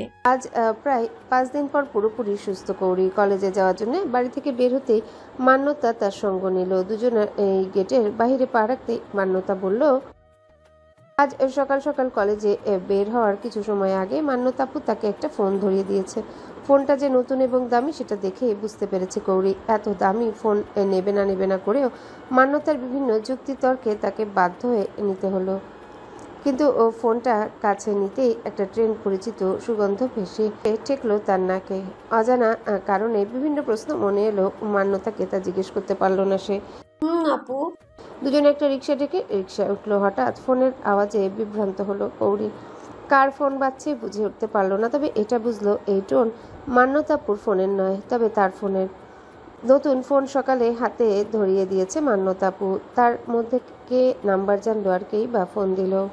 এত নির্লিপ্ত কণ্ঠে কথাটা বললো, মৌনতা যেন সে জানতো কেউ ফোন দিবে, আর কে দিয়েছে এটাও মনে হয় মান্যতা আপুর জানা। না হলে অদ্ভুত তরঙ্গে ভিতরের সকল অনুভূতি উত্থাল পাতাল ঢেউয়ে দুলতে থাকলো কৌরির। অকারণে কাঁপলো হাত, সে মৃদু কাঁপা হাতে ফোনটা ব্যাগের মধ্যে থেকে বের করলো সে। কল কেটে দিয়ে নিভে যাওয়া স্ক্রিনটা ফের জ্বলে উঠতে স্ক্রিনের উপরে জলজলে গোটা গোটা ইংরেজিতে লেখা নিভার নামটা ভেসে উঠতে সকল ইন্দ্রিয়ের কাজ করা বন্ধ করে দিল কৌরির। চকিতে ঘাড় ফিরে একবার মান্যতার দিকে তাকালো সে। মেয়েটা নির্লিপ্ত ভঙ্গিতে নিজের ফোনের মধ্যে ডুবে আছে, যেন আকাশের কোথায় কি ঘটে চলেছে তাতে তার কোনো খেয়াল নেই, এমনকি যায়ও আসে না। আশ্চর্য হলো কৌরি, নিজের ফোনের দিকে নজর রেখে ফের মান্যতা বলল, তার সাথে ইম্পর্টেন্ট কথা। ওই মানুষটার সাথে তার কি ইম্পর্টেন্ট কথা থাকতে পারে? আর এরা ভাই বোন শুরু করেছেটা কি? তাকে কি পাগল মেরে ফেলার ধান্দায় নেমেছে? নাহলে ঠেলে টুলে কেন ওই মানুষটার দিকে ছুড়ে দিচ্ছে? দ্বিতীয়বার ফোনটা বাজতে ফোনটা ধরল কৌরি, তবে হ্যালো বলার সাহস পেল না। ওপাশে ধৈর্যশীল মানুষটাও হয়তো মেয়েটার বেলায় ধৈর্যহীনা হয়ে পড়ল। ফোন রিসিভ করতেই বলল, ফোনটা তুলতে এত সময় লাগে? তুমি তো বাধ্য মেয়ে, তবে আমার বেলা কেন অবাধ্য হতে? প্রাণটা যায় যায় অবস্থা কৌরির। মুখ ফুটে একটা রা শব্দ উচ্চারণ করলো না, সে শুধু কঠিন পাথরের মতো নিথর হয়ে বসে রইল। সেটা হয়তো বুঝতে পারলো ওপাশের মানুষটা নিঃশব্দে শ্বাস ফেলে সময় নিয়ে বলল, ভালো মন্দ যে কোনো কাজই হোক, প্রয়োজনের আগে আমাকে ফোন দেবে। সুবিধা হোক বা অসুবিধা, আগেই আমাকে জানাবে। সেটা ঝড় তুফান বর্ষা বাদল রাত দিন, অ্যাট এনি টাইম, তখন যে কোনো সময় অসময়ে ভালো মন্দ প্রয়োজনটা আগে আমাকে জানা। ভুলেও ভুল করো না, ভুলেও আমার কথায় অবাধ্য হতে যেও না। আর আমার কথায় অবাধ্য হতে গিয়ে যদি নিজের ক্ষতি ডেকে আনো, মানা মুশকিল হয়ে যাবে। আর আমার কথা না মানলে কিন্তু মোটেও ভালো হবে না, একদম ভালো হবে না করি। সেদিন ঝড় বর্ষণের রাত থেকে আজ কটা দিন ইভানকে বেশ ব্যস্ত দেখাচ্ছে। দিনরাতের অধিক সময়টা তাকে বাহিরে ব্যস্ততায় কাটাতে দেখে নিহারিকা বেগম একটু চিন্তিত হলেন। সবসময় দুষ্টুমির ছলে মজে থাকা ছেলেটাকে হঠাৎ কদিন ধরে উদ্বিগ্ন দেখায়। ব্যাপারটা ওনার চোখে লেগেছে। কি হয়েছে ছেলেটার? সবার সাথে ছেলেটা মন খোলা হলেও নিজের বিষয়ে বেশ চাপা স্বভাবের। স্বভাবটা আগে ছিল না, হঠাৎই পরিবর্তিত হয়েছে। সকালে খাবার টেবিলে ইভানকে পেতেই তিনি খাবার দিতেই জিজ্ঞাসা করলেন, আজ কতদিন ধরে তোকে চোখের নাগালে পাওয়া যাচ্ছে না, ব্যাপার কি বলতো? ঝড় বৃষ্টি বলেও কোনো বাধা বিঘ্নতা নেই, বাড়িতে থাকছিস না, কোথায় ঘুরে ঘুরে বেড়াচ্ছিস? সত্যি করে বলতো, ঠিক কি হয়েছে তোর? একগাল হেসে দিল ইভান। সেই হাসিটা কোনো কারণে যেন উদাসীন দেখালো, যেটা নিহারিকা বেগমের মোটেও ভালো লাগলো না। সেই ভালো না লাগাতে আরো একটু ঘি ঢালার মতো কাজ করলো ইভানের কথাগুলো। আমাকে সন্দেহ করছো যে আমি অলস মস্তিষ্কে থেকে খারাপ ছেলেদের সাথে মিশে সঙ্গদোষী হয়ে যাচ্ছি কিনা? আমি তোমার বড় ছেলের মতো খুব ভালো না হলে এরকম সন্দেহ না করতে পারো। পুরোটা না হলেও তোমার ছেলে তো একটু বিশ্বাস রাখতে পারো। তরকারির বাটিতে চামচটা একটু জোরে শব্দ করে রাখলেন নিহারিকা বেগম। ফের রাগান্বিত স্বরে বললেন, এই আমি কখন থেকে ওরকম ছেলেদের সাথে মেশার ইঙ্গিত দিলাম? আজ কদিন সেভাবে বাড়িতে দেখছি না, তাই জিজ্ঞেস করলাম কোথায় কোথায় ঘুরে বেড়াচ্ছিস।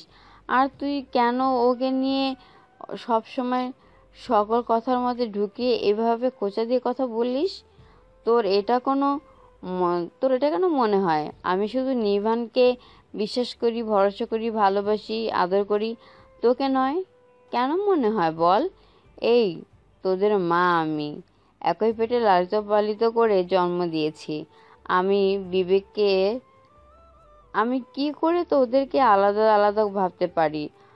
তোদের সবাইকে যে সমান ভালোবাসি, এটা কেন বুঝিস না তোরা? কেন মনে হয় তোদের? কেন মনে হয় না বল? কি জন্য মনে হয় ওকে আমি বেশি ভালোবাসি আর তোদেরকে কম? তবে কি এ বাড়িতে পা রাখার আগে সত্যি কি ওকে আমার বাড়িতে রেখে আসা উচিত ছিল?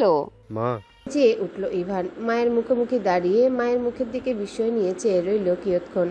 আজ হঠাৎ মায়ের কি হলো যে তার কথাগুলো সিরিয়াসলি নিয়ে নিল? আশ্চর্য, মা তো কখনো এরকম সিরিয়াসলি নেয় না। তবে তবে কি ফুপুমণি আবারও উল্টাপাল্টা কোনো কথা শুনিয়েছে? নিশ্চয়ই তাই হবে।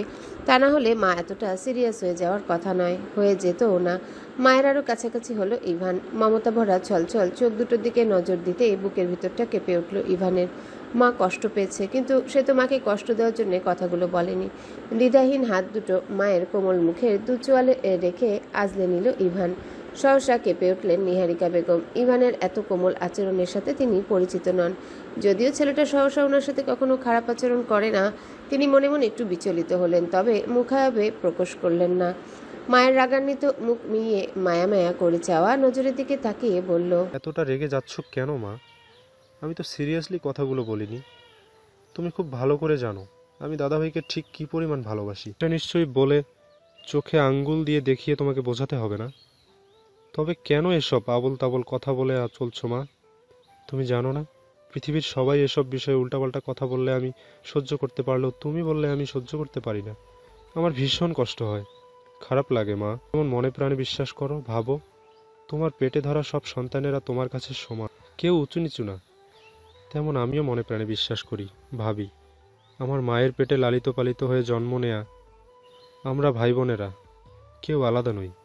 প্রতিজন মায়েরই এক একটা অংশ বিশেষ, মায়ের সন্তান, সেখানে তফাৎ বলে কিচ্ছু নেই।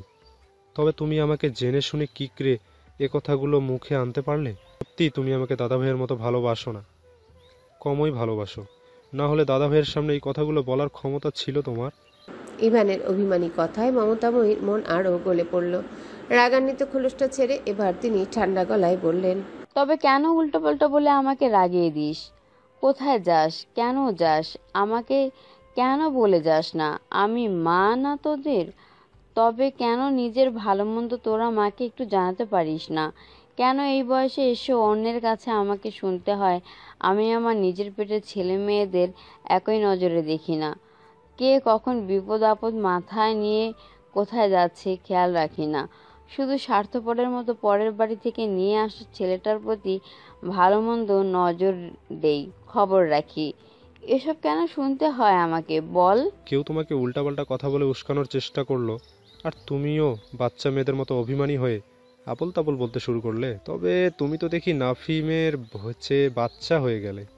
তুমি অল্প স্বল্প নয়, উপযুক্ত বিবাহিত বয়স্ক 3 ছেলে মেয়ের মা। এখনকার যুগের ছেলেরা যেসব বয়সে বিয়ে করছে, তোমার বড় ছেলেকে সেই বয়সে বিয়ে দিলে এতদিনে নাতি নাতনির বিয়েটাও তুমি খেতে পারতে। সেই তুমি বাচ্চা মেয়েদের মতো কাণ্ড কারখানা করছো। কথাগুলো বলতে বলতে মায়ের সম্মুখ থেকে সরে গিয়ে ফের চেয়ারে বসলো ইভান। নিহারিকা বেগম হতাশ নিঃশ্বাস ত্যাগ করলেন। এই ছেলের জীবনে সিরিয়াস বিষয় বলে হয়তো কিছুই নেই। কখনো কোনো কিছুই যেন সিরিয়াসলি নিতেই পারে নাকি নিতেই চাই না। নাহলে সিরিয়াস জিনিসটাকে মুহূর্তে কচুরি পানার মতো ভাসিয়ে দিয়ে বিষয়টা কোনো ব্যাপার না টাইপ গাছারা ভাবটা নেয় কী করে? এই দেখো আবার শুরু করে দিয়েছে, আর নড়ে চড়ে সেই নিভানের পিছু লাগা। যদিও তিনিও বাচ্চামো করে ফেলেছেন, তবে ধৈর্য তো আর মানুষের সবসময় একরকম থাকে না। শুনতে শুনতে তিনিও অধৈর্য হয়ে পড়েছেন। আর গতকাল তো ইভানের এই বিষয়টা নিয়ে কত কিছু শোনালেন ওনাকে, এটাও শোনাতে বাদ রাখলেন না। পরের বাড়ির ছেলে সব দখল করে নিয়ে বসে আছে, অথচ নিজেদের বাড়ির ছেলের খোঁজ নেই। থাকবে কি করে? যে মা নিজ সন্তানদের মধ্যে দুই নজরে দেখে, তা কি আর খোঁজ রেখে লাভ আছে?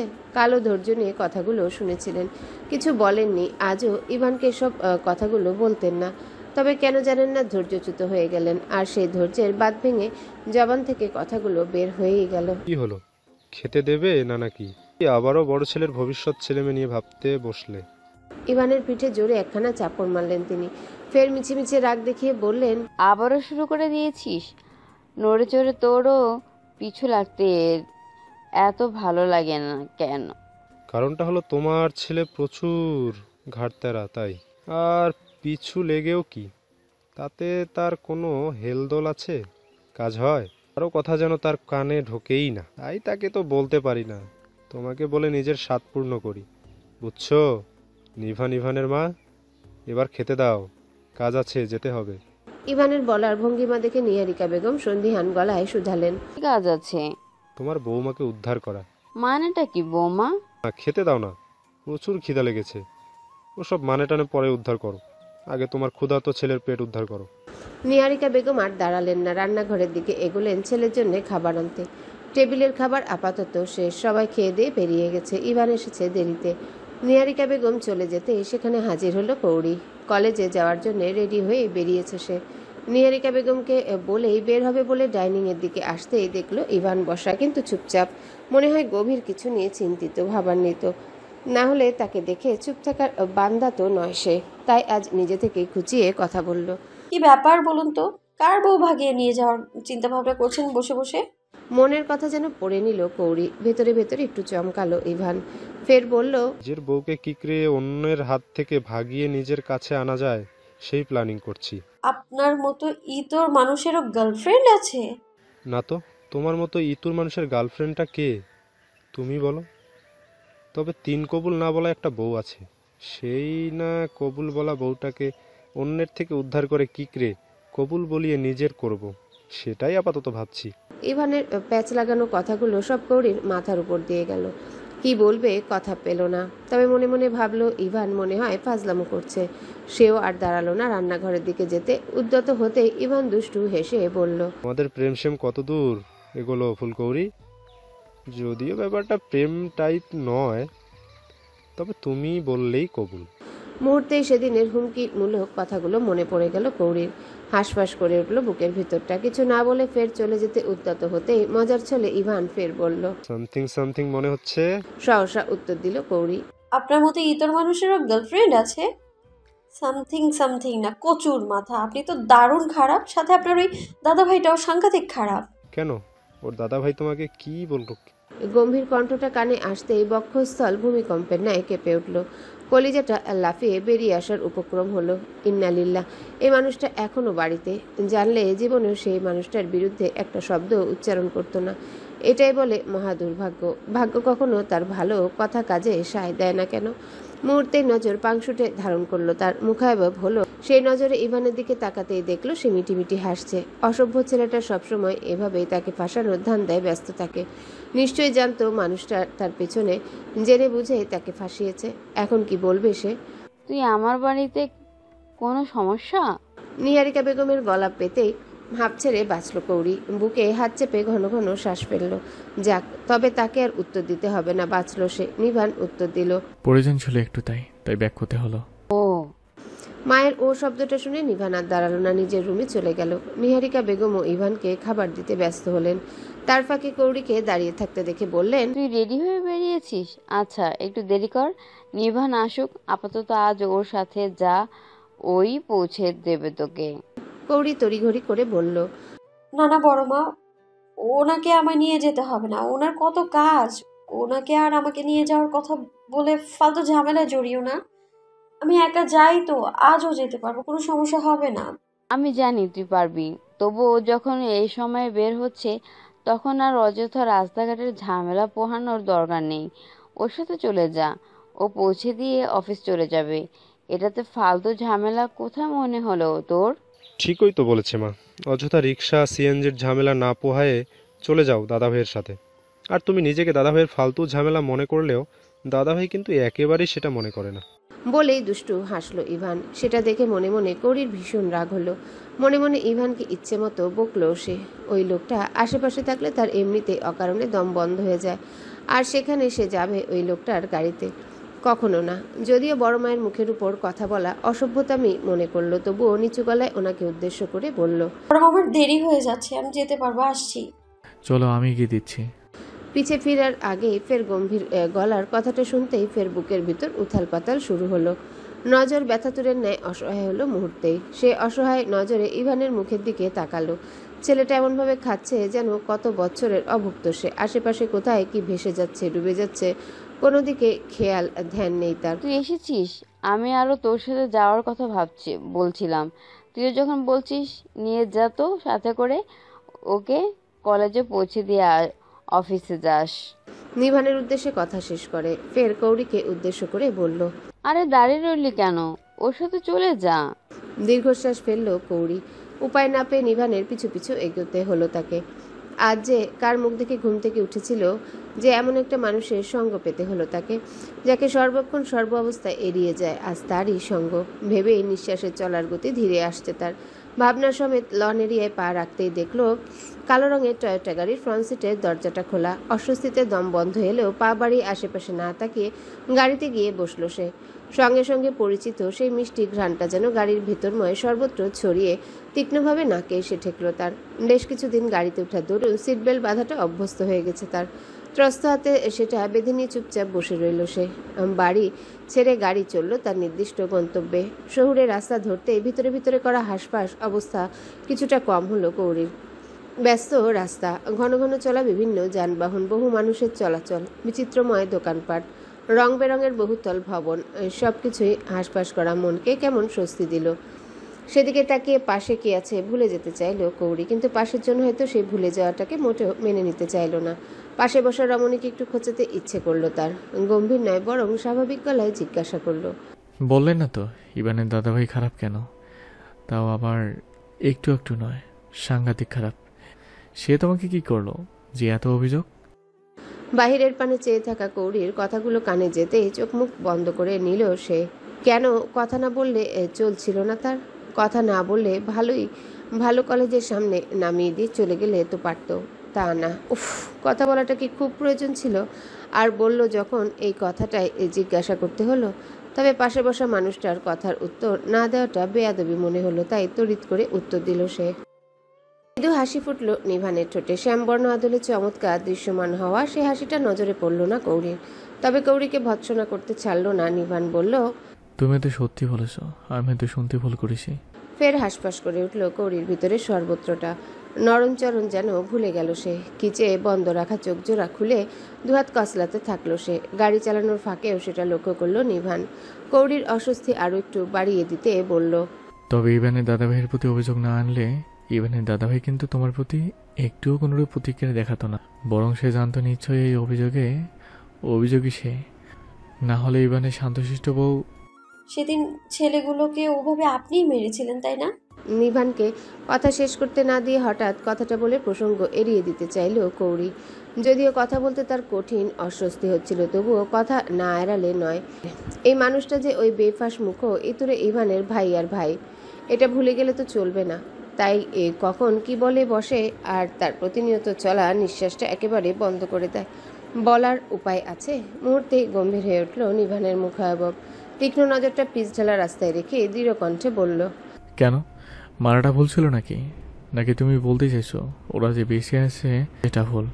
আন্দাজে ঢিল মারার মতোই কথাটা বলেছিল কৌরি, কিন্তু কথাটা সত্য হবে এটা যেন অভাবনীয় না হয়েও অভাবনীয়। সুস্থ হওয়ার পর যখন কলেজে গেল সেদিনই জানতে পেরেছিল ওখানে পরিচিত কিছু লাফাঙ্গা গুন্ডাপান্ডা ছেলেদের কেউ মেরে হাসপাতালে পাঠিয়ে দিয়েছে। তার মধ্যে থেকে দুজনের মরমর অবস্থা। আইসিইউতে লাইফ সাপোর্টে রাখা হয়েছে তাদের। ছেলেদের নাম আর চেহারার বিবরণ শুনে কৌরি হয়তো বুঝতে পেরেছিল সেদিন ঝড় বৃষ্টির দিনে তার সাথে ঘৃণিত কর্মকাণ্ড করা ছেলেগুলো। মুখে আলহামদুলিল্লাহ বলে মনে মনে সবার মতো সেও সেই মানুষটার প্রশংসায় পঞ্চমুখ হয়েছিল, যে ওই মানুষরূপে পিশাচগুলোকে মেরে হাসপাতালে পাঠিয়ে দিয়েছে। তাকে আল্লাহ হায়াত দান করুক। পর মুহূর্তে হঠাৎই এই মানুষটার কথাও মনে পড়েছিল তার, তবে বিশেষ গুরুত্ব দেয়নি। অথচ সেই ভাবনা থেকে মুখ ফসকে বলে ফেলা কথাটা সত্যি হবে এটা সত্যিই তার ভাবনাতীত ছিল। ঘাড় ফিরিয়ে অবাক নজরে নিভানকে দেখল সে। এক মনে পিচঢালা রাস্তায় নজর নিবিষ্ট রেখে গাড়ি চালিয়ে চলেছে মানুষটা। কতটা স্বাভাবিক তার মুখাবয়ব, যেন ছেলেগুলোকে মেরে মৃত্যুর দুয়ারে পৌঁছে দিয়েও কোনো আফসোস নেই কোনো অপরাধবোধ। আশ্চর্যতায় মুখ ফসকে কৌরি ফের বলে বসলো, ওরকম নিষ্ঠুরভাবে কেউ মারে? কেন মেরেছিলেন ওভাবে? গাড়ি থেমে গেল। রয়ে শয়ে কৌরির দিকে ফিরল নিভান। নিজের জায়গায় অবিচল থেকে শান্ত কণ্ঠে বলল, কেন মেরেছিলাম জানো না তুমি? ওরা তোমার কোথায় শুয়েছিল বা শুতে চেয়েছিল জানা নেই আমার, আর জানতেও চাই না আমি। শুধু এতটুকু জেনেছি ওরা তোমাকে শুতে চেয়েছিল, আর সেই শুতে চাওয়াটাই ওদের পাপের পুরোটা পূর্ণ করে দিয়েছি, যার ফলস্বরূপ ভোগটা ওরা পাচ্ছে। আর সেটা তোমার কাছে নিষ্ঠুরতা মনে হলো? আমার কাছে ওদের মৃত্যুটাই ছেড়েও তোমার হয়তো জানা নেই ওরা নিবানের কোথায় শুতে চেয়েছিল। হ্যালো বন্ধুরা, পরবর্তী পার্ট খুব তাড়াতাড়ি আসবে, তো সবাই অপেক্ষায় থাকো। আর চ্যানেলটি যারা এখনো সাবস্ক্রাইব করোনি তারা পরবর্তী পার্ট দেখার জন্য চ্যানেলটি সাবস্ক্রাইব করে রেখো। ধন্যবাদ সবাইকে, আমাদের সাথেই থেকো।